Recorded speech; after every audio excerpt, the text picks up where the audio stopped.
Alors, bienvenue donc à cette conférence atelier. C'est un peu comme ça qu'on l'appelle parce que vous allez voir, on a beaucoup de contenu à vous offrir ce matin. Bonjour, merci d'être là. Prenez place, venez nous rejoindre. Oui, c'est bien là que vous voulez être. Entrez tous, absolument. Je m'appelle Catherine Mathis, j'ai le grand plaisir d'être ici avec vous aujourd'hui pour jaser de données. Donc, vous allez voir, il y a vraiment beaucoup de contenu très intéressant pour vous aujourd'hui. Ça s'appelle Exploitation et mutualisation des données. C'est un petit peu confus dans l'horaire, là, mais c'est une conférence atelier qui se passe en deux parties.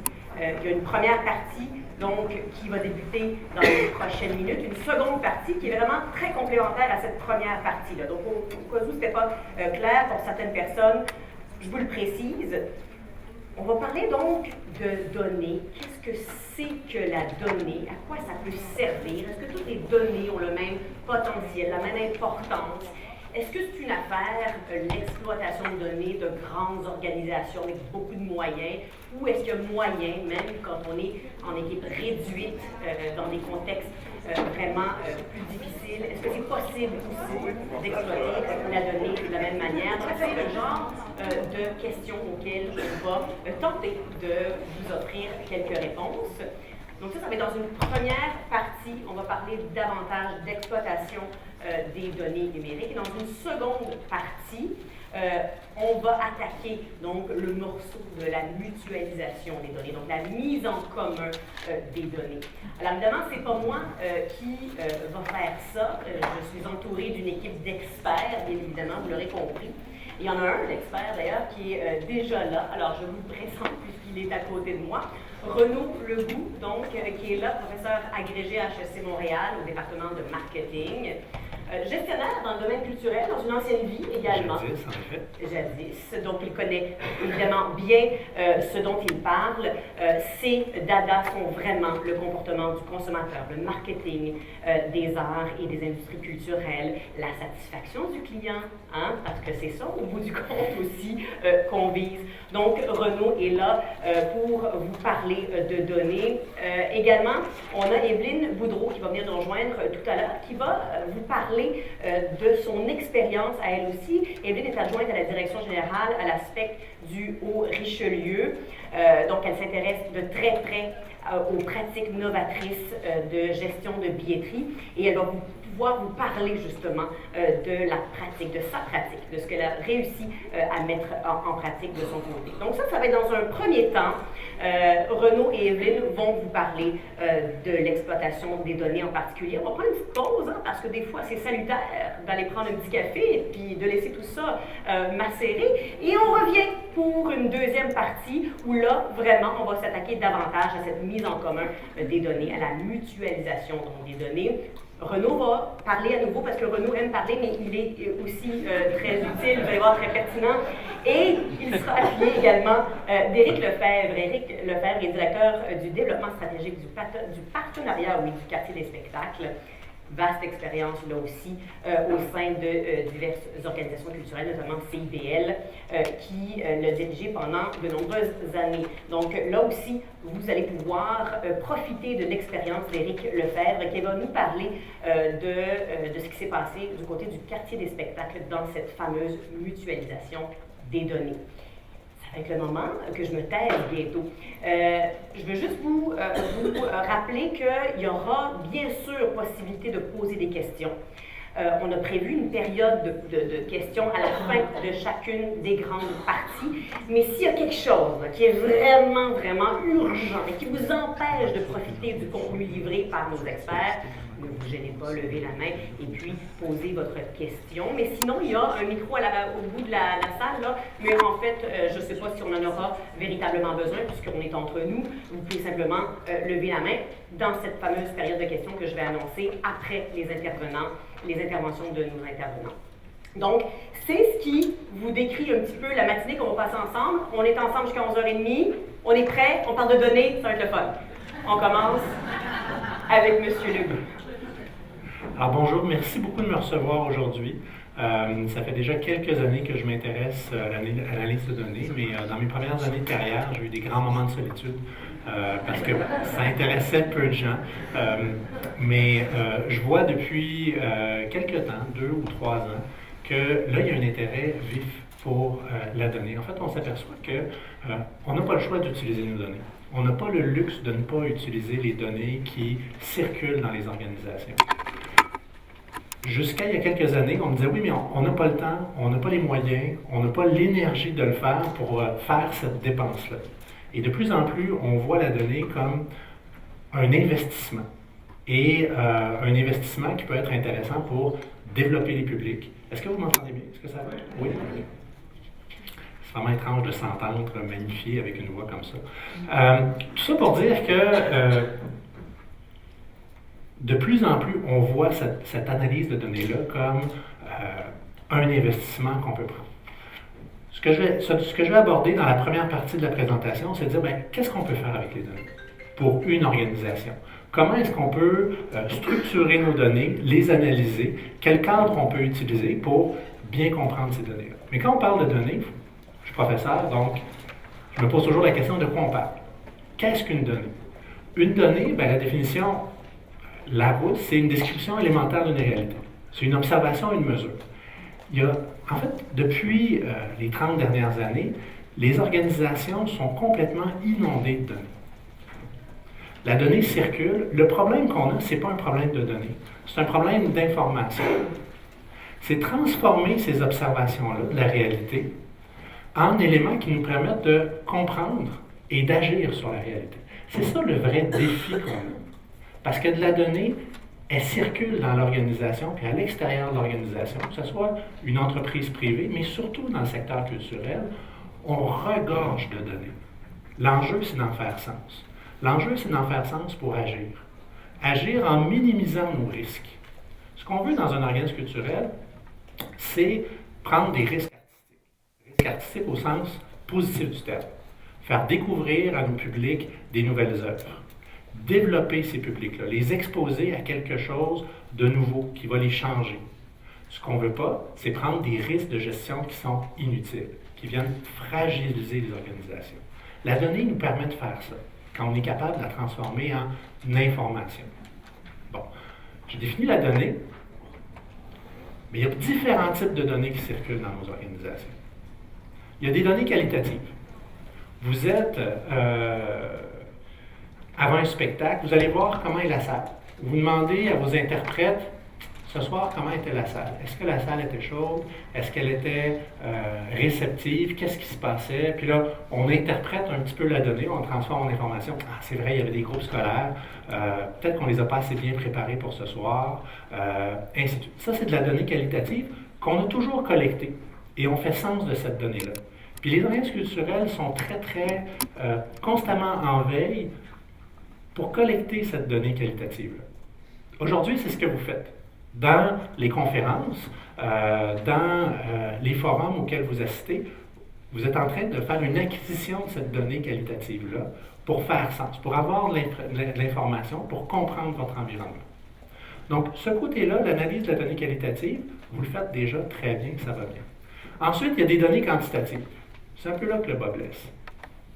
Il y a des données qu'on qualifie de relationnelles, transactionnelles, et des métadonnées. Les données relationnelles, c'est tout ce qui circule, par exemple, sur les médias sociaux. Les transactionnelles, c'est vos données de billetterie. Et ensuite, il y a des métadonnées sur les artistes, la discipline, les paroles des chansons, par exemple, d'un disque, qui sont collectées. Quand on parle de données relationnelles, il y a un ensemble d'outils qui existent déjà, qui ne sont pas différents des outils qu'on aurait si on avait une PME, une entreprise privée. C'est-à-dire que par les médias sociaux ont des tableaux de bord qui vous permettent de faire une analyse. Si vous voulez vraiment développer une compétence sur les médias sociaux, vous pouvez simplement prendre les outils déjà existants, les Google Analytics, les tableaux de bord qu'offre Facebook, ainsi de suite, pour bien comprendre votre donnée relationnelle. Ça va bien. On a des outils déjà relativement facilement utilisables. Sur la métadonnée, on est en train de travailler au Québec avec différentes instances. Il y a différentes instances qui travaillent à ce que les données soient découvrables. Il y a un ensemble de chantiers qui vise à rendre la culture québécoise découvrable. Donc, on travaille là-dessus. Là où on a un vrai défi au niveau des organisations, c'est avec la donnée transactionnelle, la donnée de billetterie. Parce que ça, c'est une donnée qui est unique. Il y a très peu d'autres organisations, à part les organisations sportives, qui ont à gérer de la donnée transactionnelle de type billetterie. Et ça, il n'y a pas d'outils sur mesure qui ont été faits, comme avec la donnée relationnelle, comme ce qu'on est en train de bâtir avec la méthode. Donc l'enjeu est là. L'enjeu est de pouvoir prendre de la donnée de billetterie et en faire sens. Et il y a relativement peu d'outils d'analyse déjà développés. Je vais revenir à cette asset-là, je veux juste vous montrer pourquoi la billetterie est importante. C'est quand je parle de l'ensemble d'informations qui circulent dans une organisation, puis là je veux donner crédit à Evelyne Boudreau qui va parler tout à l'heure, qui a fait ce graphique que j'appelle le graphique de la mort, affectueusement, parce qu'on voit toute l'information qui circule dans l'organisation. Je m'aperçois que c'est un peu petit, mais j'ai des données de service à la clientèle. J'ai des données de mes activités de médiation. J'ai mon site web. J'ai mon infolettre. J'ai mon Customer Relationship Management, comme on dit en français. Donc, toute ma gestion de la relation client. Mon système téléphonique. La publicité payante. J'ai de l'information et de la donnée qui circule là-dessus aussi. Mes médias sociaux. Mes différents programmes de fidélisation. Mes partenaires médias qui me donnent de l'information sur mes publics aussi. Bien, toute cette information-là est éparse sur un ensemble de systèmes séparés. Puis au cœur de tout ça, il y a la donnée de billetterie. La donnée de billetterie est précieuse parce qu'elle vous donne une information qui, en marketing, est inestimable, le comportement des consommateurs. Pas leurs attitudes, pas des données de sondage, pas une impression de dire « il semblait que ce soir la salle recevait bien ou non le public ». J'ai une donnée très spécifique sur qui a acheté, quand est-ce qu'il l'a acheté, ce billet-là. Cette donnée-là, c'est une donnée comportementale. Une donnée comportementale en marketing, ça vaut de l'or. C'est un élément central. Et toute l'information sur le public qui vient me voir, comportemental, je peux y relier mes données de service à la clientèle, mes données de médiation, mon site web, ainsi de suite. Donc, le cœur informationnel de mon réseau, de mon organisme culturel, passe par ma billetterie. Et là, l'enjeu, c'est que j'ai des outils d'analyse probablement pour chacun que j'ai développé, mais pour la billetterie, je suis un peu seul. Je dois faire sens moi-même. Il n'y a pas de logiciel nécessairement développé. Il n'y a pas d'expertise. Il y a relativement peu de firmes qui nous appuient pour faire l'analyse de la billetterie. La billetterie, il y a un enjeu assez important aussi. C'est que souvent, ma donnée de billetterie n'est pas centralisée non plus. Mes données se situent autant avec mon personnel qui offre le service. On discutait en préparation de cet atelier. Il y a un organisme culturel qui, la billetterie, s'appelle Guylaine, essentiellement. Donc, c'est la personne qui contient toute l'information sur les abonnés, le public, etc. C'est Guylaine. Donc, Guylaine n'a pas le droit de faire de ski, ni de parachute, ni de skidoo, parce que s'il arrive quelque chose à Guylaine, c'est la fin. Je dis ça c'est un exemple extrême, c'est un organisme de relativement petite taille, mais il y a beaucoup d'informations sur mon public qui est dans la tête de mon personnel en service, qui se rappelle que tel abonné a telle préférence, qui sait qu'il faut rappeler tel abonné une semaine avant parce qu'il a tendance à oublier, ainsi de suite. Donc, ça c'est l'un des premiers défis, c'est prendre l'information qui est dans la tête de Guylaine, et l'amener à mon système de billetterie. Il y a aussi un morcellement, il y a un ensemble d'informations qui est dans des fichiers ou des ordinateurs séparés. Dans beaucoup de systèmes de billetterie, par exemple, les groupes scolaires ne sont pas gérés de façon complètement intégrée. Donc, on a une base de données à part dans Excel ou même sur papier pour gérer les groupes scolaires, puis ensuite on fait une double saisie pour que ça rentre dans le système de billetterie. Où le système d'abonnement est séparé du système de billetterie. on trouve c'est un ensemble de configurations où ce n'est pas centralisé. Donc déjà au départ, on a un problème de centraliser la donnée. Le deuxième défi qu'on va avoir, c'est ensuite de relier tous ces éléments-là, tous les éléments de données que j'ai hors billetterie, à mon système de billetterie. Ça, c'est les enjeux qu'on a pour réussir à faire sens de la billetterie. Mais avant de démarrer avec ça, il faut se poser la question, ma billetterie, c'est quoi les données qui sont utiles? Parce que un système de billetterie, souvent, c'est standard, mais on peut rajouter des champs. Puis, on a par exemple un champ qu'on rajoute systématiquement qui s'appelle le champ d'hiver. Et là, les personnes qui font la saisie de données utilisent le champ d'hiver, comme le nom l'indique, de diverses manières. Donc, il y en a qui indiquent les plaintes que le spectateur a eues, d'autres qui indiquent les problèmes de mobilité que la personne peut avoir, d'autres qui indiquent le fait que le client n'a pas été nécessairement très poli la dernière fois qu'il est venu. Il y a une utilisation des divers champs dans la billetterie qui est un peu parfois hasardeuse. Avec le partenariat du quartier des spectacles, on a fait une activité, puis Eric va en parler, je suis comme en train de faire un preview de ce qui s'en vient dans la deuxième partie. On a fait une activité de mutualisation et on s'est posé la question, c'est quoi les champs essentiels à avoir pour faire de l'analyse, pour transformer ces données-là en information. Puis il y a 12 champs, c'est comme les 12 travaux d'Astérix. Il y a 12 champs essentiels qu'il faut avoir dans une base de données. Votre base de données est composée de différentes fiches, la plupart du temps. Il y a une fiche client, une fiche sur les transactions, puis une fiche qui décrit le spectacle. Bon, le client, on a besoin du nom, du prénom, de l'adresse. Ça, c'est juste pour identifier mon client. J'ai besoin du code postal. Le code postal, c'est l'information probablement la plus précieuse dans votre base de données. Un code postal, ça me permet de relier mes données à un ensemble d'autres bases de données. Ça me permet de faire de la géolocalisation, savoir d'où vient ma clientèle. Ça me permet de lier à Statistique Canada. Dans le monde, il y a très peu d'organisations comme le privilège qu'on a d'avoir Statistique Canada. J'aime les gens de Statistique Canada d'amour.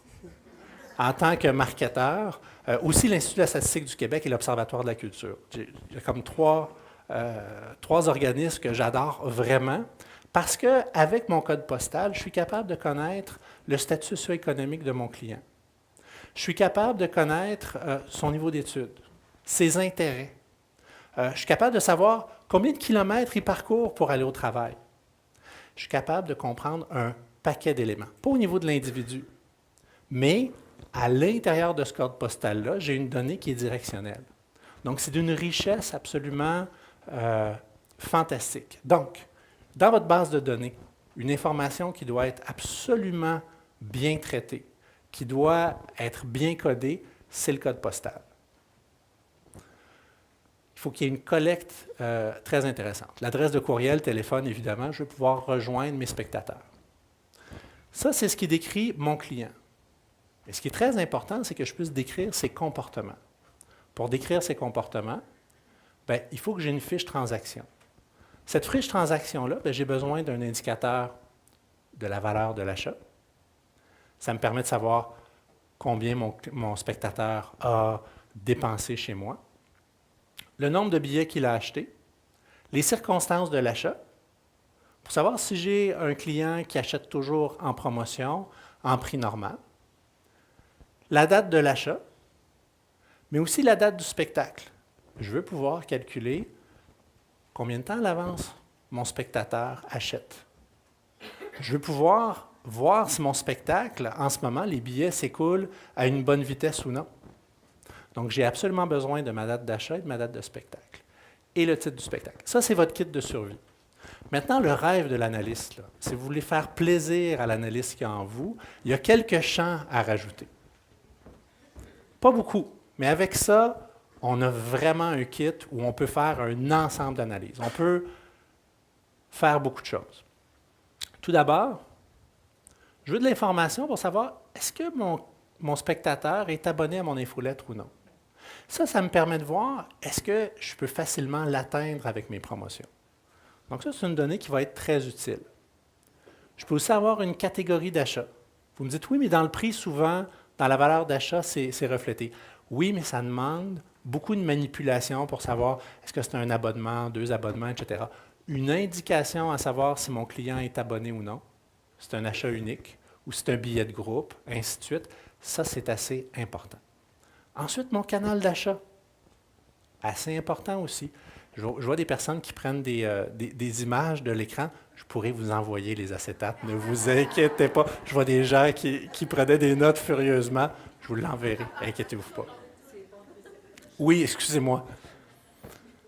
Je voyais que ça notait quand je changeais d'acétate, pas quand je parlais. Là, je me suis dit, c'est pas parce que je dis quelque chose d'intéressant, c'est parce que sur l'acétate, il y a quelque chose. Donc, le canal d'achat, est-ce que c'est par Internet? Est-ce que c'est au guichet? Est-ce que c'est par téléphone? Encore une fois, je sais comment rejoindre mon spectateur. Je sais où est-ce que je vais pouvoir mettre mes efforts. Ensuite, pour décrire mon spectacle, vous me dites, bien là, c'est clair, j'ai une salle, je connais très bien quels sont mes spectacles. Puis, dans quelle salle je le fais? Je le sais peut-être en ce moment, mais dans 2, 3 ou 4 ans, quand je vais vouloir faire une analyse rétrospective, peut-être que je ne le saurai pas. La plupart des salles au Québec, maintenant, ont 1, 2 ou 3 salles à gérer. La plupart des diffuseurs. Donc, ce que je veux, c'est bien sûr mon titre de spectacle, mais c'est aussi dans quelle salle. Puis les nouvelles salles, puis même les anciennes, j'ai différentes configurations. Si je n'ai pas pris en note dans ma donnée de billetterie quelle est la configuration de la salle, puis que j'ai 2 configurations, mettons que j'ai 700 places et 300 places, un format plus intime. Puis que j'ai un spectacle, j'ai 300 places. Bien, si je n'ai pas noté la configuration, c'est soit une salle qui est moins de moitié pleine ou une salle qui est complète. Donc ça, il faut que je le note aussi dans ma base de données. La durée du spectacle, ça peut être utile. Le type de spectacle, encore une fois, je m'en rappelle très bien, mais c'est de l'information qu'il y a juste dans ma tête en tant que responsable de la billetterie ou en tant que responsable du développement public ou du marketing. Il faut que je laisse des traces au cas où il m'arrive un accident. Au cas où il arrive un accident à Guylaine, on ne lui souhaite pas. Tout ça, ça ramène à un élément fondamental qui est la qualité de mes données. Votre base de données que vous créez avec votre billetterie va juste avoir de la valeur si il y a une qualité à l'entrée. Puis très souvent, c'est là-dessus qu'on économise le plus. Pour un ensemble de raisons, les personnes à la billetterie n'ont pas d'incitatif à entrer la donnée de manière très rigoureuse. Souvent, l'une des causes principales, c'est quand il y a des gens qui se présentent au guichet 10 minutes avant le spectacle. Là, c'est la panique, puis on rentre l'information de façon un peu hasardeuse. Donc, on crée des doublons dans la base de données parce qu'on ne trouve pas tout à fait le nom. J'ai, par exemple, le nom le plus facile pour créer les doublons, Renaud Legout. Donc, quand je vais pour un spectacle, la plupart du temps, je ne trouve pas mes billets. Je dis, est-ce que vous avez Rénal Legault? Est-ce que vous avez René Leroux? Est-ce que toutes les configurations possibles et imaginables? Bien, ça fait que la donnée qu'on a ne me donne pas une information qui est très riche. Parce que moi, dans une base de données, il y a toujours 5 personnes qui sont mes doubles. Parce que l'information n'a pas été rentrée de façon adéquate. Même chose pour le code postal. Je suis toujours étonné à quel point les gens qui font la saisie de données peuvent être créatifs avec un code postal. Pourquoi il y a des gens, quand ils rentrent le code postal, ils rajoutent QC au bout? Ou le nom de la ville. Mais ça, c'est des éléments qui font que c'est beaucoup plus facile, beaucoup plus difficile d'en faire sens. Donc, une partie importante de l'analyse de données, c'est le nettoyage de la donnée. Il faut en amont s'assurer que la saisie se fait correctement, mais il faut aussi avoir la capacité, dans les temps morts, de faire du nettoyage de données, pour ne pas se retrouver, quand on veut faire nos analyses, submergé à nettoyer la donnée. Parce que sinon, c'est garbage in, garbage out. L'information que je vais en tirer n'aura aucune qualité. Donc ça, c'est fondamental. Les projets d'analyse de données, quand j'enseigne des cours à HEC, parfois on passe 80% de notre temps sur un projet d'analyse à nettoyer la donnée, à la formater. Vous ne voulez pas avoir à vivre ça. Vous voulez étaler votre nettoyage de données au fur et à mesure. Le faire quand vous avez du temps. Puis on va en reparler tout à l'heure, c'est vraiment fondamental. Je sais que ce n'est pas l'aspect glamour de l'analytique, mais c'est fondamental. Puis si vous voulez faire des envois postaux, vous avez besoin de faire ce nettoyage-là aussi. Maintenant, qu'est-ce qu'on peut faire avec la donnée? Donc, je connais les champs, je reconnais qu'il y a une certaine importance à utiliser mes données. La question fondamentale après, c'est de se dire, qu'est-ce que je fais? Bien, les premiers pas, c'est d'abord d'identifier c'est qui mes spectateurs, d'où est-ce qu'ils viennent, quand est-ce qu'ils achètent et qu'est-ce qu'ils achètent. Ça, c'est la base qui est, c'est là où on a des premières victoires dans une analyse de base de données. Quand on parle de qui sont mes acheteurs, bien, en fait, ce que je suis en train de faire, c'est d'essayer d'identifier des segments. C'est d'identifier des groupes de consommateurs à qui je vais pouvoir m'adresser, les cibler, puis positionner mon produit différemment. Puis trop souvent, dans une base de données, on identifie nos segments sur la base des catégories qu'on a nous-mêmes créées. Je vous donne un exemple. Quand je pose la question à des organismes culturels, je dis, bien, comment vous segmentez? Ah, bien, nous, on a les abonnés et on a les non-abonnés. On a 2 segments. Ça, ce n'est pas des segments, ça, c'est des catégories. C'est en fait des catégories auxquelles j'ai assigné mes spectateurs. Puis le problème quand je fais ça, c'est que j'identifie des propriétés de mes spectateurs sur la base de simplement ce que je leur ai offert. Donc, ce que je dis, c'est un abonné, c'est fidèle.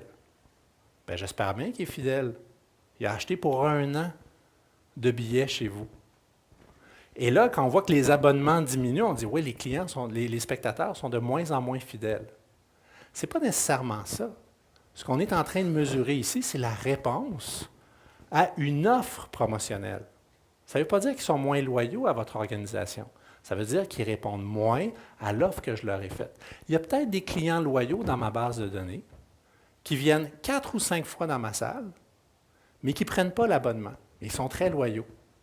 J'ai peut-être des gens qui viennent 2 ou 3 fois dans l'année dans ma salle, pas plus, mais qui sont très loyaux et qui parlent toujours en bien de votre organisation. C'est des piliers de votre organisation parce que quand il y a un spectacle qu'ils aiment, ils en parlent à tout le monde au bureau, ils en parlent autour d'eux. Chaque fois qu'ils disent dans leur groupe d'amis, « J'ai vu un spectacle fantastique hier », les autres font « Ah non, il va nous parler du spectacle. » Oui, ça c'est une base fondamentale pour vous. C'est une segmentation que vous devez faire. C'est une segmentation que vous pouvez faire avec votre base de données, au-delà de simplement dire « c'est un abonné » ou « c'en est pas un ». Cette segmentation-là, c'est d'identifier des groupes à qui je peux faire des offres spécifiques. Des groupes où je m'aperçois que j'ai une salle multidisciplinaire et j'ai des spectateurs, un groupe de spectateurs qui systématiquement prennent de la variété.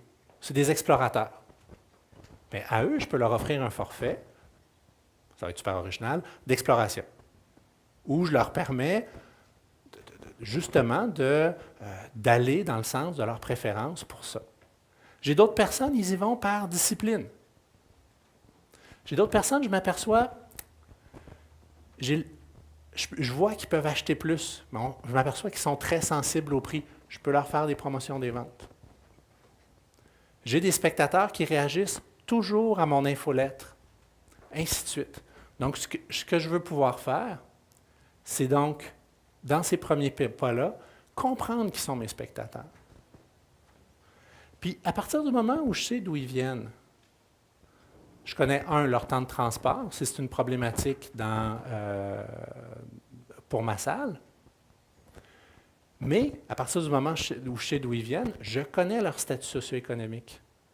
Je connais leurs autres consommations culturelles. Je sais quels médias ils consomment. Je sais un ensemble d'informations très précieuses. Donc, je n'ai pas juste une segmentation sur la base de leurs caractéristiques de transaction, je le rattache à des éléments qui me permettent de les cibler dans mes médias locaux, qui me permettent de les cibler sur les médias sociaux aussi. J'ai des descripteurs. Ça me permet de faire du développement de public aussi. Quand je sais d'où ils viennent, puis que je vois que j'ai des secteurs où ça marche très bien, je peux même utiliser cet outil antique, mais ô combien efficace, qui est le publipostage. Le publipostage, ça marche super bien dans certains cas. Mais ma donnée de billetterie me permet de le faire. Savoir quand mes billets achètent, c'est pas mes billets qui achètent, quand mes spectateurs achètent mes billets. Ça, c'est très précieux aussi, parce que je peux voir si mon spectacle va bien ou non. Je peux voir la tendance, la vélocité à laquelle mes billets s'écoulent. Ça, c'est très précieux. Ça me permet de me calmer ou ça me permet de paniquer au bon moment. De dire, par exemple, quand j'ai un spectacle d'humour, les billets s'écoulent beaucoup plus lentement que quand c'est un spectacle de chansons francophones. Ou l'inverse. Ou l'inverse. Je te donne mon exemple et je me dis, ouais, c'est peut-être l'inverse. Mais ça dépend des salles. Je suis capable de le voir pour moi-même et dire, bon, là, j'ai une mesure marketing à prendre. C'est là le moment où je dois dépenser en médias. Donc, cette dimension-là est très importante. Puis savoir, évidemment, qu'est-ce qu'ils achètent. Savoir la variété de billets qu'ils achètent. Est-ce que j'ai des gens qui, au-delà de mes abonnements, apparaissent, j'en ai parlé, sont très loyaux à mon organisation? Peut-être que mon format d'abonnement n'est pas adéquat pour eux. Ça, c'est les premiers pas. Ça aide mon organisation à mieux se positionner auprès des segments qui sont très attractifs. Mais ma base de données de la billetterie me permet de faire plus aussi. Ma base de données de billetterie me permet de comprendre le cycle de vie de mon consommateur, de mon spectateur. Ça me permet de le cibler à différents moments de son cycle de vie. Quand je parle de cycle de vie, c'est qu'à travers le temps, un client va passer à travers une phase d'initiation. Il va s'exposer les premières fois aux œuvres qu'on présente. Il va intégrer ça petit à petit à ses rituels. Il va développer des habitudes. Il va socialiser à travers de ça. Ça va lui permettre d'entrer dans une phase de croissance, de maturité, puis éventuellement de déclin. C'est toujours un peu triste parce que c'est un peu la vie aussi, là, mais en tant que spectateur, wow, moment de déprime, en tant que spectateur, ma base de données me permet de voir la billetterie. À travers la billetterie, où est-ce qu'on est rendu? Je suis capable de l'estimer. Quand j'ai un client qui apparaît pour la première fois, je peux poser dans ma base de données, je peux poser des actions spécifiques. Quand je vois que j'ai une certaine vélocité et que je suis en croissance, il y a certaines offres que je peux faire. À maturité, il y a certaines actions aussi que je peux poser. Puis au moment du déclin, il y a aussi des actions que je peux porter. Vous voyez, je suis capable de mieux cibler mes offres parce que je comprends à quel moment du cycle de vie je suis. Quand j'ai une petite organisation, une petite salle, je le sais parce que je connais mes clients. Je reprends l'exemple de Guylaine. Elle connaît le cycle de vie de ses spectateurs. Mais dès que j'ai une jauge de salle au-dessus de 300 personnes, c'est très difficile de dire, oui, cette personne-là, ça fait 5 ans qu'il vient, je le sais, puis j'ai l'impression, il n'a pas pris son abonnement l'année dernière, il est venu quand même à des spectacles, peut-être que je pourrais le raccrocher. Ça, je peux le faire de manière qualitative quand j'ai une relativement petite salle, quand j'ai un staff qui est là depuis très longtemps. Mais là, avec le roulement de staff que j'ai, il faut que je puisse avoir un système qui m'aide à faire ça. Maintenant, si j'ai à poser des actions, très souvent les organisations aiment se concentrer sur l'initiation. Ça fait partie de notre mission. Amener des nouveaux clients dans nos organisations. Faire découvrir les arts au plus grand public possible. Même les subventions qu'on a en médiation, en développement de public, les projets sur lesquels on travaille souvent pour avoir des nouvelles ressources, on travaille très souvent sur la phase d'initiation. Je vous dirais, en termes marketing, c'est très coûteux de faire ça. C'est très coûteux d'aller acquérir un nouveau client ou de réacquérir un ancien client. Mon nouveau client, il y a un ensemble de barrières qui font qu'il n'est pas venu avant. Puis acquérir un tout nouveau client sur l'ensemble des prospects que j'ai, puis il y en a peut-être juste 1 sur 10, 2 sur 10 qui vont vraiment accrocher puis devenir fidèles. C'est une action qui est essentielle aux organisations, mais c'est une action qui est coûteuse. C'est une action de développement de public, au départ, qui me coûte du temps en énergie, en ressources, en temps et en argent. Même chose pour quelqu'un qui est dans la phase de déclin et qui est en train de décrocher. Cette personne-là va me coûter très cher à réintégrer comme quelqu'un de fidèle, parce qu'il y a des raisons fonctionnelles pour lesquelles la personne ne vient plus. Ça ne rentre plus dans son horaire du temps. Il y a des problèmes de déplacement. Il y a la personne avec qui elle allait voir les spectacles en abonnement, a déménagé, n'est plus là, a eu un accident de ski, je ne sais pas. Il y a des raisons fonctionnelles qui vont faire que je vais faire des offres, puis ça va me coûter excessivement cher. En fait, moi, ce que je vous recommande, c'est d'abord de développer et de bâtir sur les acquis. On fonctionne toujours par cercle concentrique en marketing. On commence par consolider la base qu'on a qui est solide. C'est comme un oignon avec différentes pelures. On commence par le cœur. Puis ensuite, on prend des actions plus larges vers des segments qui sont plus difficiles à atteindre. Bien, je vous dirais que les gens qui sont en croissance et en maturité, c'est ceux-là qu'il faut cibler. Il faut s'assurer qu'on a une base de public solide pour ensuite faire du développement de public, pour acquérir des nouveaux puis réacquérir des personnes. Bon. J'en parle, c'est bien, mais qu'est-ce qu'on fait concrètement? Il y a 2 grandes stratégies pour développer et fidéliser. J'ai une question ici. Non? Oui. Il me reste 1 minute! Ah, mon Dieu, d'accord, on va y aller rapidement. Je peux soit monter de gamme, soit faire une vente croisée.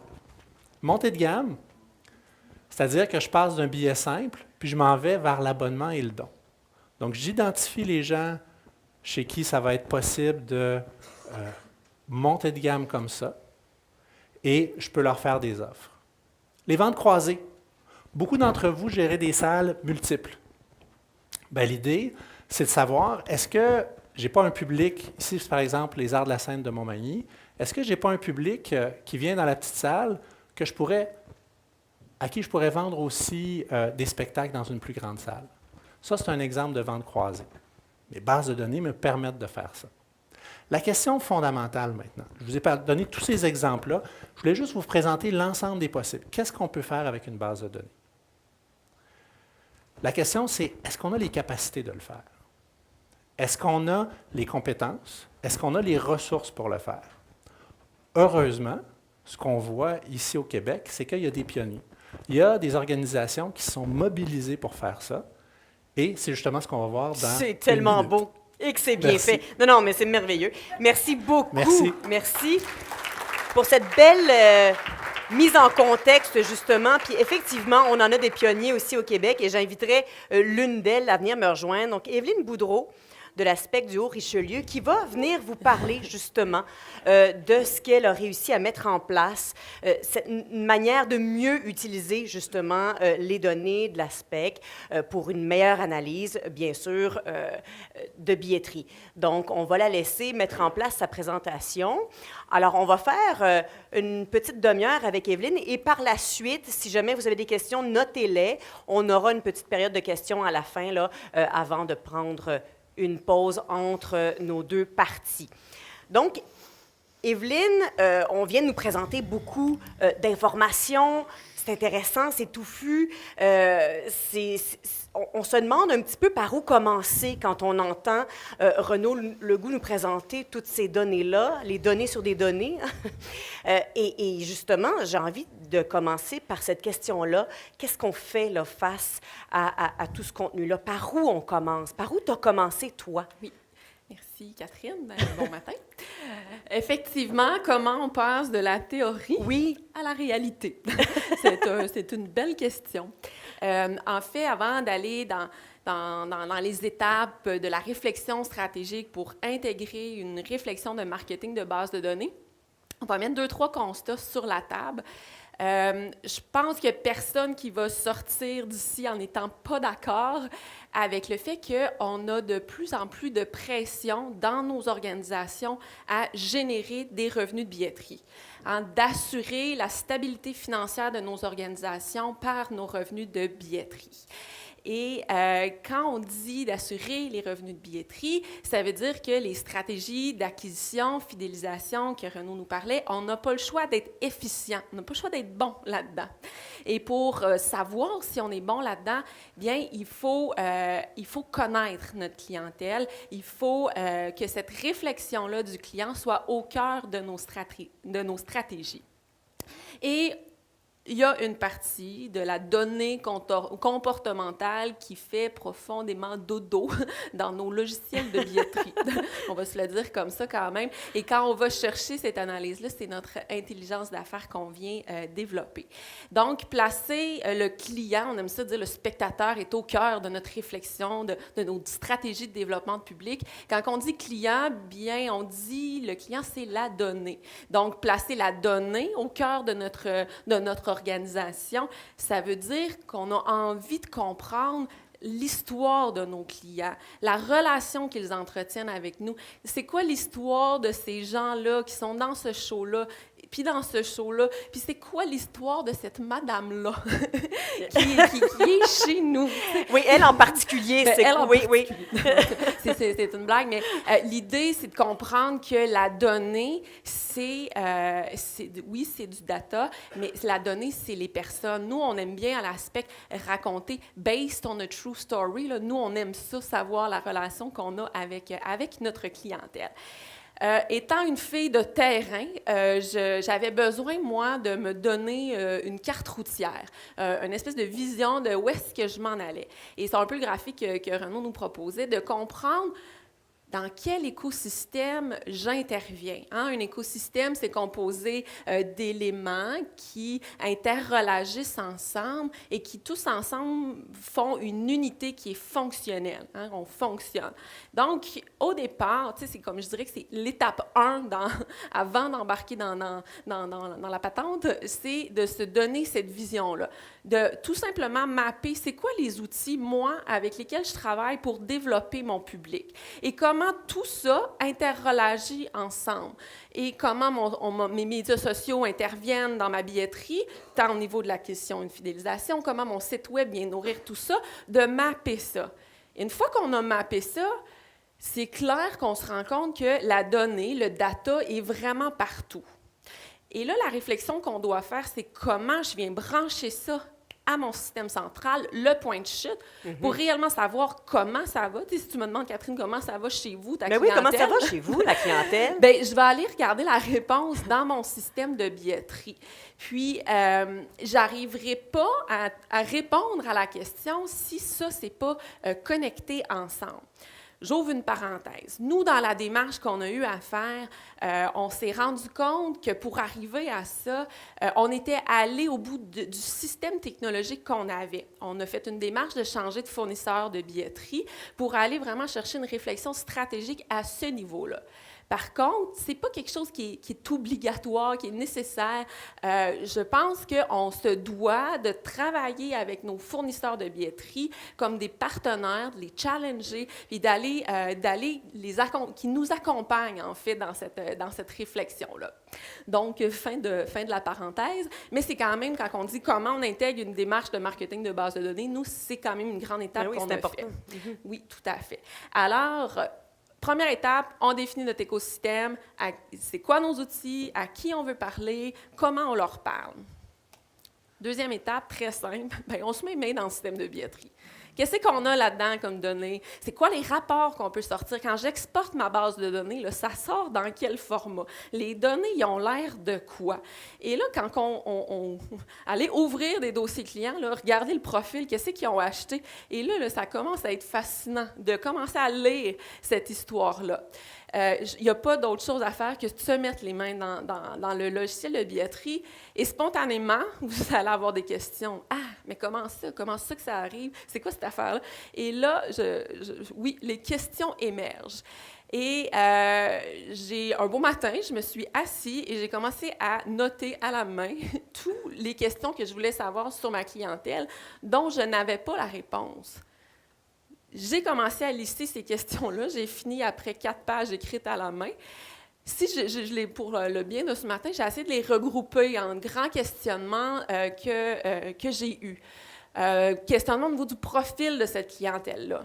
J'ai combien de clients uniques? Moi, je n'avais pas une base de données centralisée, j'avais 2 bases de données, web, locales. Je ne savais même pas comment j'ai de clients uniques. C'est qui mes abonnés? C'est quoi leur taux de rétention? Est-ce que quelqu'un qui vient à l'an 1, il continue à l'an 2, puis c'est à l'an 3 qui ne continue pas à l'an 4? Sont où mes enjeux là-dedans? Même chose pour mes membres. Ou c'est qui mes clients en humour, en chanson? Comment je qualifie que lui, c'est un bon consommateur de chansons ou de théâtre? Quel est leur taux de rétention? Il reste une fois qu'ils sont catégorisés là par discipline? Alors moi, je suis diffuseur pluridisciplinaire. C'est quoi mon panier moyen d'achat? Quand un client vient chez nous, je peux m'attendre à ce qu'il dépense combien? Si je reprofile par discipline, ça marche comment? Est-ce qu'ils viennent combien de fois? Ils achètent pour combien en moyenne? C'est qui les clients qui achètent le plus? Ils font combien de transactions et dépensent combien?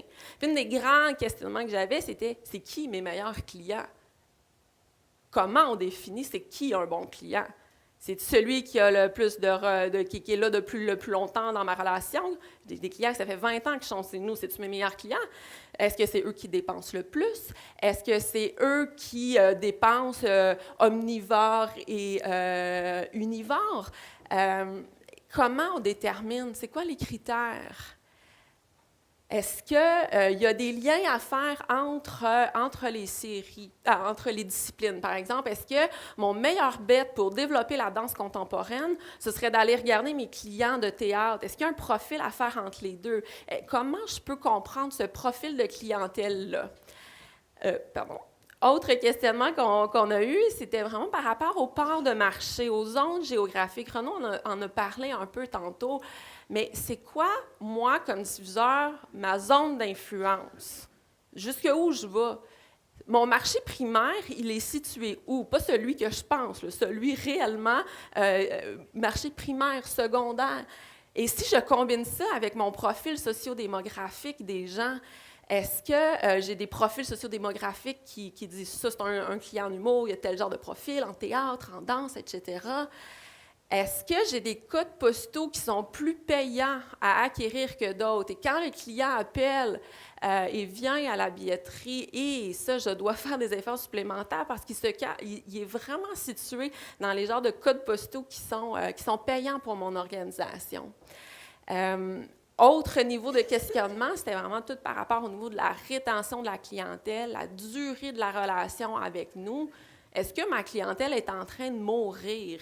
Est-ce que j'ai juste des vieux clients? Puis si je la...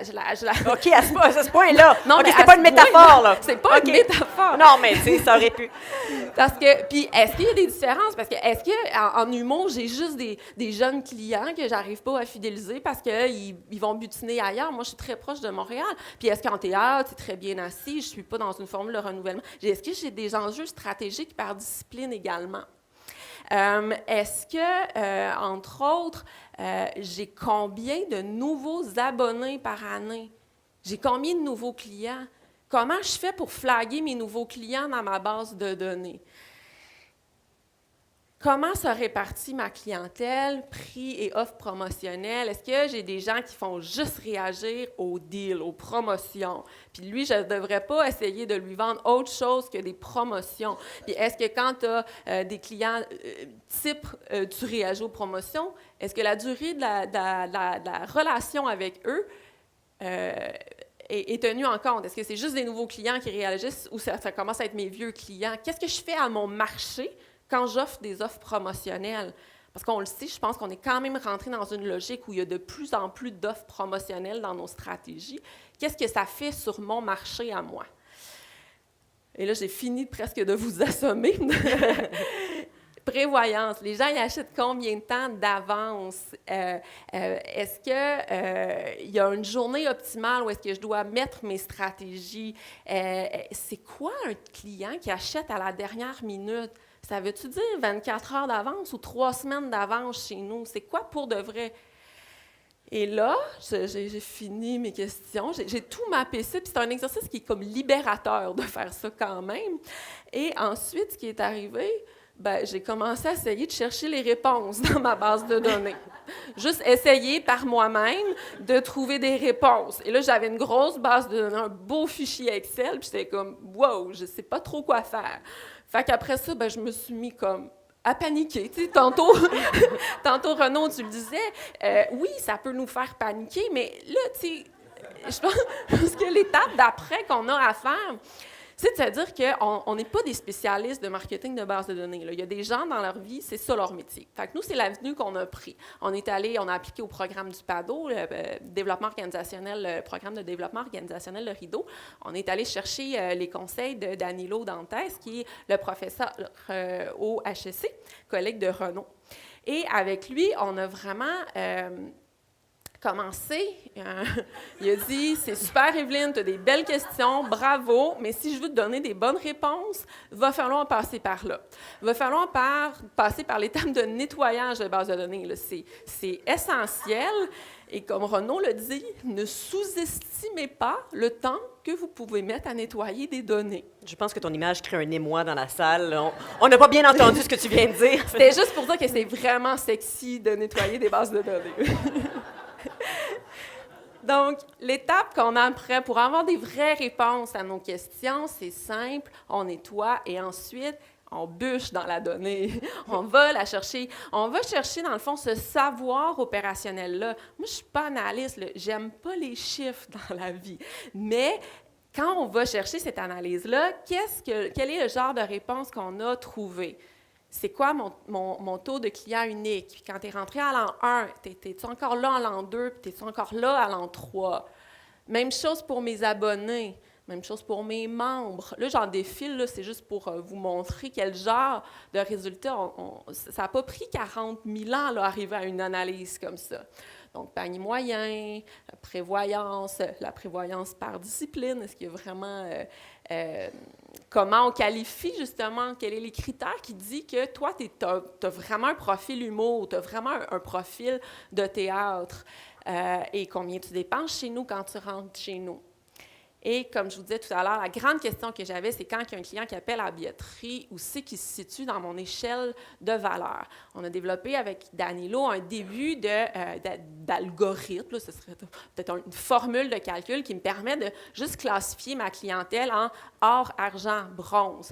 Et là, ça me permet de développer un programme marketing qui dit hey, « toi, t'es or, je vais te garder dans les or, toi, t'es bronze, comment je fais pour monter ta fourchette de valeur chez nous? » Autre analyse qu'on a fait avec Danilo, c'est une technique qui s'appelle le clustering. Ça veut dire qu'il prend ta base de données, il la met dans une machine, puis ils vont te donner des segments qui disent, voici, tu as des profils de consommation qui ressemblent à ça.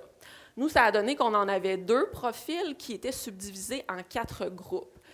Et ce genre de segmentation qu'on a eu, ça m'a permis de savoir que j'ai la masse, j'ai des familles. Et chaque catégorie que vous voyez à l'écran ont des profils de consommation type. Et ça, là, c'est vraiment précieux pour moi, la fille de terrain, qui a juste envie d'aller exploiter mes outils de communication marketing. Et je dirais que c'est un peu l'étape subséquente à ça. Là, j'ai une belle analyse statique. Maintenant, j'ai assez d'idées pour aller opérationnaliser mes outils.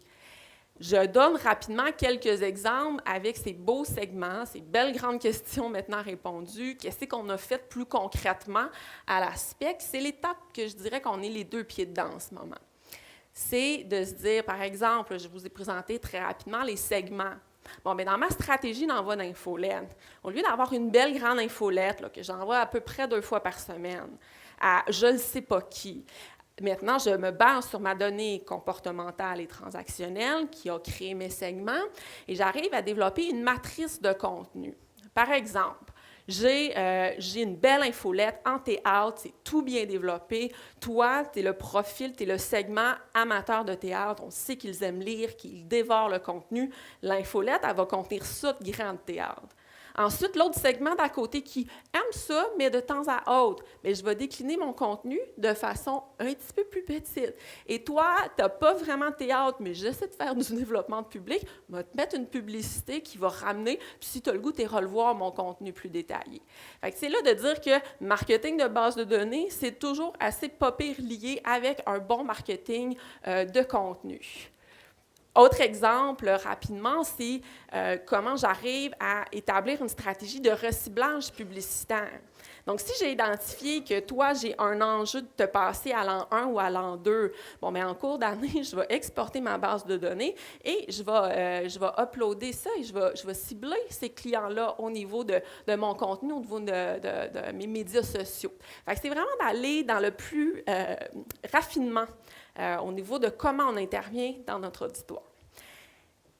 C'est beau, c'est beau tout ça. Hein? Je veux dire, je pense que c'est notre plan de match de développement pour les 10 prochaines années, arriver à maîtriser cette mécanique-là. Mais là, c'est fini. Le projet, ça fait déjà 2 ans qu'on a analysé la base de données. C'est une analyse qui est statique. Le next step, ce qu'on veut faire, c'est de la rendre dynamique dans le temps. Et pour la rendre dynamique dans le temps, il faut se construire une espèce de tableau de bord. Quand on me demande, Catherine, tu dis, bien, ça va-tu bien chez vous cette saison-ci? Bien, je vais ouvrir le pilote, là, vraiment, puis regarder mes tableaux, puis dire, bien là, je suis capable de te répondre. Alors, il y a de la donnée qu'on doit savoir à tous les jours, à toutes les semaines, à tous les mois. Et peut-être que ces données-là, ces métriques-là, qu'est-ce que je dois suivre? Et on a une réflexion conjointe à faire comme diffuseur pluridisciplinaire, à se dire, hey, c'est quoi le regard que tu poses, là? Quelles sont les métriques qu'on peut se donner comme milieu pour vraiment avoir une analyse qui nous soit utile? C'est sûr que pour moi, la réponse que j'ai, c'est qu'il y a une partie de ce tableau de bord-là qui doit se trouver dans le logiciel de billetterie. Une réflexion qui doit être intégrée. Mais il y a des affaires que ça serait correct de savoir comme une fois par année. Donc, la réflexion qu'on est rendu à dire, c'est que bien, peut-être qu'on peut juste venir pomper la donnée du système de billetterie et de l'amener dans des outils de visualisation de données qui vont répondre aux grandes questions que j'ai. Donc, il y a vraiment tout un travail de recherche à définir ensemble ces métriques-là et définir ce que sera ce magnifique tableau de bord. J'aurais aimé vous le montrer, là, mais on est dans la réflexion, là, les 2 pieds dedans. Et bien sûr, on s'entend, là, tout ce qu'on veut faire, c'est juste prendre des meilleures décisions, de savoir c'est qui mes meilleurs clients. On sait que je dois mettre mon budget marketing dans la prochaine année. Et finalement, je pense que même si Catherine, tu aurais vraiment envie de me reposer la question comment ça va chez vous après toutes ces belles grandes étapes théoriques-là, bien, je me rends compte que je n'aurais pas plus une information positive ou négative à vous dire. Tu sais, qu'est-ce que ça change que mon taux de rétention de ma clientèle soit de 65, 75, 80 %? Est-ce-tu bon ou est-ce pas pantoute bon? Bien, j'en ai aucune idée. Puis c'est là que l'idée de la mutualisation a commencé à germer, parce que c'est de se dire, hey, moi, c'est ça mes données chez vous, mais toi, tu l'as-tu la donnée? J'aimerais ça qu'on se parle pour voir. D'abord, un petit peu pour se benchmarker, pour établir est-ce que je suis performant dans ce que je fais, mais aussi si on se mettait ensemble, bien là, on aurait une analyse du comportement du spectateur québécois beaucoup plus riche. Et là, on a un cap à franchir. Fait que je dirais que c'est un peu la réflexion qu'on a engendrée dans les dernières années pour essayer de passer de la théorie à la réalité. Mais là, Evelyne, tu parles de mettre les 2 mains dans la billetterie. Tu dis que tu n'aimes pas les chiffres. On pense tous que tu mens. Quelles compétences ça prend pour... Non, mais tu sais, c'est quand même exceptionnel, là, tout le travail que tu as fait. On fait quoi, là? On part de quoi? Est-ce que ça prend des compétences, des aptitudes particulières pour faire le travail que tu as fait? Oui. Bien, c'est comme c'est pas du tout stagé comme réponse. Je vais dire... Oh! Merveilleux! J'avais cité un grand gestionnaire culturel américain qui s'appelle Michael Kaiser, qui a dit il y a juste quelqu'un qui doit avoir le leadership, quelqu'un qui doit valoriser que les décisions qu'on va prendre, qui sont basées sur de l'analyse de données, bien, ça vaut la peine de le faire. Fait que je dirais que il faut juste quelqu'un qui porte ce leadership-là dans votre organisation. Puis ça peut être la personne à billetterie, ça peut être la personne au com. Ça serait très souhaitable que la direction générale soit très enclin à avoir ce leadership-là, voire naître dans l'organisation. Mais tu sais, j'ose espérer que je ne suis pas la seule diffuseur dans la salle qui est arrivé un jour puis qui a assis une personne à mobilité réduite en chaise roulante en plein milieu d'une rangée. Ça vous est jamais arrivé? Nous, peut-être. Et quand je dis ça, c'est parce que où est-ce que je m'en vais avec ça, c'est-à-dire que si la personne, la préposée, là, à l'accueil, elle sait qu'on a commis une erreur, puis qu'elle comprend assez à quel point on valorise la donnée pour aller parler à sa chef de billetterie qui va dire « Hey, comment ça qu'il n'y a pas une note au dossier client pour pas qu'on le rassoie là? » Qu'on laisse la donnée... de créer vraiment une culture de la donnée. Oui, il y a Guylaine, oui, il y a les gens qui saisissent la donnée, mais il y a toutes les strates de notre organisation qu'on doit convaincre qu'on valorise la donnée pour juste avoir des spectateurs dans notre salle. C'est juste ça qu'on veut. On veut permettre aux artistes de rencontrer leur public. Fait que je dirais que non, ça ne prend pas de compétences particulières, autre qu'une grande envie d'avoir ce leadership-là. Mais en même temps, on commence par quoi? On commence par quelle étape? Je veux dire, comment est-ce qu'on sait que le fruit est mûr, là, vraiment, pour passer à l'action? Bien, honnêtement, là, on le sait pas. Il y a une intuition. j'ai pas d'autre réponse de dire mettez-vous le main dans les systèmes de billetterie puis essayez. Il faut commencer quelque part. Il faut juste commencer. Il faut juste se lancer. Il ne faut pas attendre d'avoir l'outil parfait ou les bons chiffres parfaits puis la bonne structure d'analyse puis les bonnes. Lancez-vous puis ça vient tout tranquillement. Tu sais, nous, ça fait, j'essaie de calculer, là, ça fait peut-être 5 ans là, qu'on réfléchit à c'est quoi les petites étapes, d'une étape à l'autre, et qui a mené aujourd'hui à des projets plus grands, mais on a juste commencé quelque part. Oui. Puis comme disait Renaud Legout tout à l'heure, avant qu'on ne monte sur cette tribune, peut-être juste commencer par s'acheter un ordinateur si ce n'est pas déjà le cas. Moi, je dirais que ça serait une première étape. Puis après, non, mais des petits pas. C'est important d'avancer dans la bonne direction. Merci beaucoup, Evelyne Boudreau. Merci. Très intéressant. Oui. La salle a apprécié, Evelyne. La salle a apprécié. Alors, je vais vous donner la parole dans quelques petites minutes, simplement vous faire quelques annonces, parce que dans les prochains mois, en fait, Rideau travaille très concrètement là, sur les suites d'un projet pilote profession diffuseur. D'ailleurs, Evelyne sera impliquée dans le module mise en marché. Hein? Donc, tout ça, c'est une offre de formation qui va voir le jour là, l'an prochain, donc à l'hiver 2019. Il y aura aussi un nouveau module qui va être offert, cette fois-là, pour les responsables de billetterie. Donc, je pense que c'est quelque chose qui va être excessivement pertinent.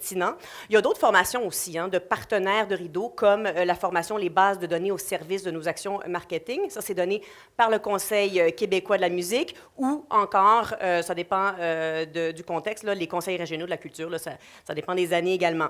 Et puis, il y a évidemment d'autres formations données par la DISC, etc., d'autres partenaires. On va pouvoir vous donner toutes sortes de références sur le site de Rideau. Vous allez également, M. Legout le dit tout à l'heure, mais recevoir par courriel l'ensemble des contenus que vous allez voir aujourd'hui. Donc, ne paniquez pas si l'image du beau monsieur est passée trop rapidement. Vous allez pouvoir la regarder à nouveau à tête reposée dans vos courriels la semaine prochaine. Alors, est-ce que vous avez des questions à poser à Renaud Legout ou Evelyne Boudreau? D'ailleurs, oui, Renaud, je t'inviterai à venir nous rejoindre. Ben, monsieur, vous pouvez peut-être la poser. Si avez-vous une voix qui porte? Non, d'accord. Alors, allez-y. Il y a un micro ici à la fin. On va juste laisser monsieur aller se diriger vers le micro. On va pouvoir poser sa question, puis ensuite, on passe à vous. Il n'y a pas de problème. Alors, mon nom est Jean-Pierre Drapeau. Je suis le producteur du chanteur Étienne Drapeau. J'ai 2 questions pratico-pratiques à vous poser. Je vous donne un petit contexte. Étienne, l'année passée, a fait 40 spectacles dans un an, 25 dans des salles de Rideau. On lance la semaine prochaine son 7e album en carrière, Fiesta. Puis on se pose la question, comment est-ce qu'on peut... Moi, j'achète de la publicité télé, j'achète de la publicité écrite, j'achète de la publicité dans les magasins de disques. Comment est-ce qu'on peut rejoindre par un seul guichet les milliers de personnes qui sont venus voir Étienne en spectacle dans les salles rideaux. Puis, je vous dirais, là, un défi, vous avez parlé de profession diffuseur. Est-ce que vous ne pourriez pas aller plus loin, puis qu'on soit gagnant-gagnant, les diffuseurs et les producteurs, puis transformer ça, j'appellerais ça en une alliance diffuseur-producteur via rideau, dans le sens que, présentement, Étienne, sur son site web, il y a 52 700 amis. Comment est-ce qu'on peut faire en sorte que je rebâtis le site web, qu'on ait des métadonnées qui fassent que quand Étienne, son spectacle est acheté par une salle de diffusion, vous puissiez entrer dans notre base de données pour offrir ce spectacle-là, puis nous, de la même façon, quand on lance un album, on pourrait entrer dans votre base de données, puis les gens qui sont venus voir son spectacle, bon, on va lui offrir l'album. On va leur offrir. Une meilleure collaboration diffuseur-producteur. Ouais. Comment c'est possible, ça? Est-ce que c'est possible? Je pense que c'est possible. Technologiquement, c'est définitivement possible. C'est un enjeu de mutualisation de données. Puis c'est un enjeu de mutualisation de données où la grande question, pour que ça fonctionne, c'est quelles données on partage.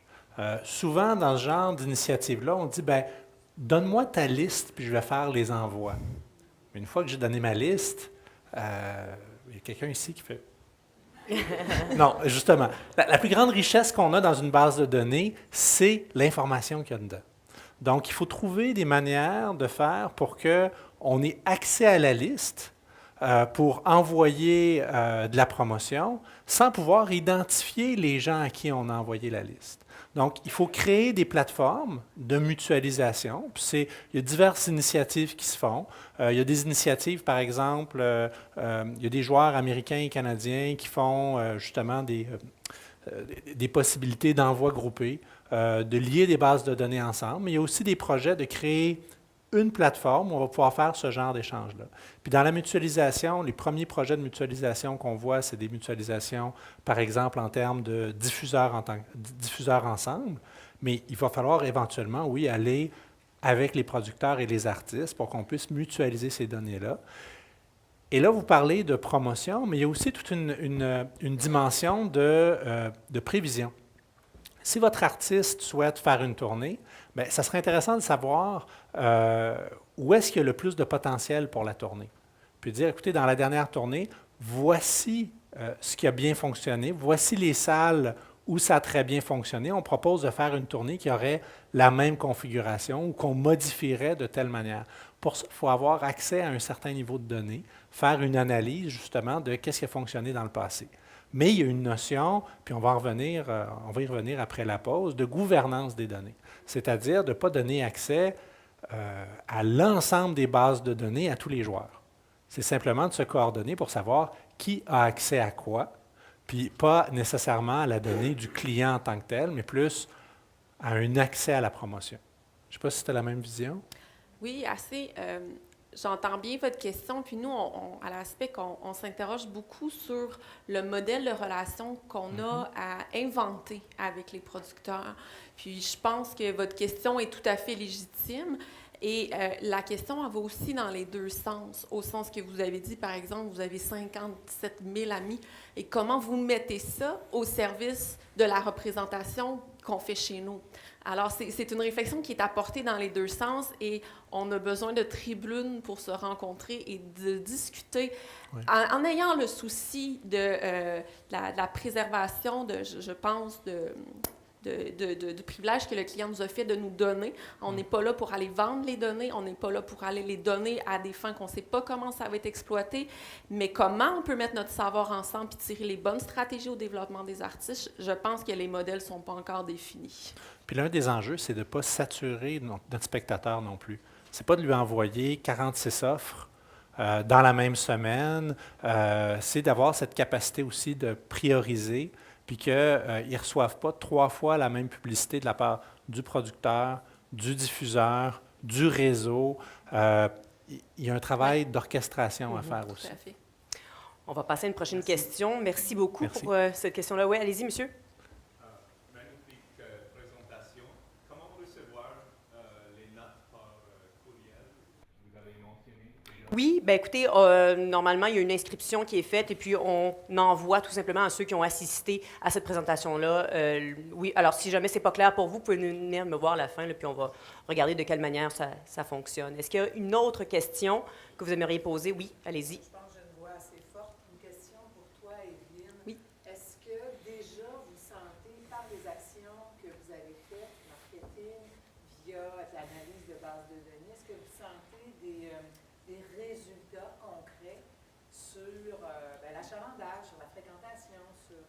Ça, c'est ma question de base. Puis mon petit commentaire, c'est par rapport à la mutualisation des données. Il y a toujours la loi 158 qui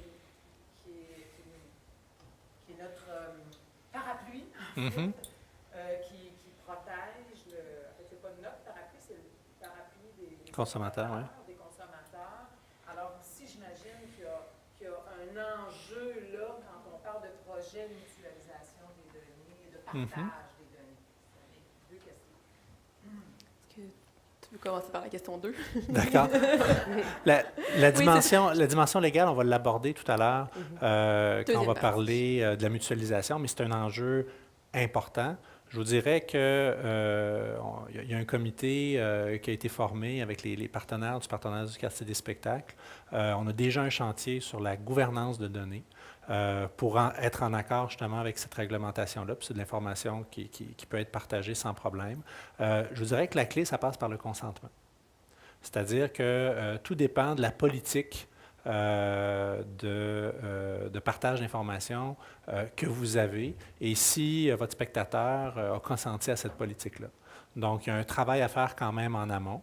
Ensuite, je pense que l'esprit de la loi, c'est en termes d'action marketing, mais ça n'empêche pas de faire de la recherche. Les organisations peuvent faire de la recherche sur leur public sans vraiment de problème. C'est quand on contacte les gens par la suite où là, il y a des enjeux, il faut avoir leur consentement. On aura effectivement l'occasion d'y revenir dans la seconde partie. Donc, Evelyne, ça a-tu donné quelque chose? Ça a-tu donné quelque chose?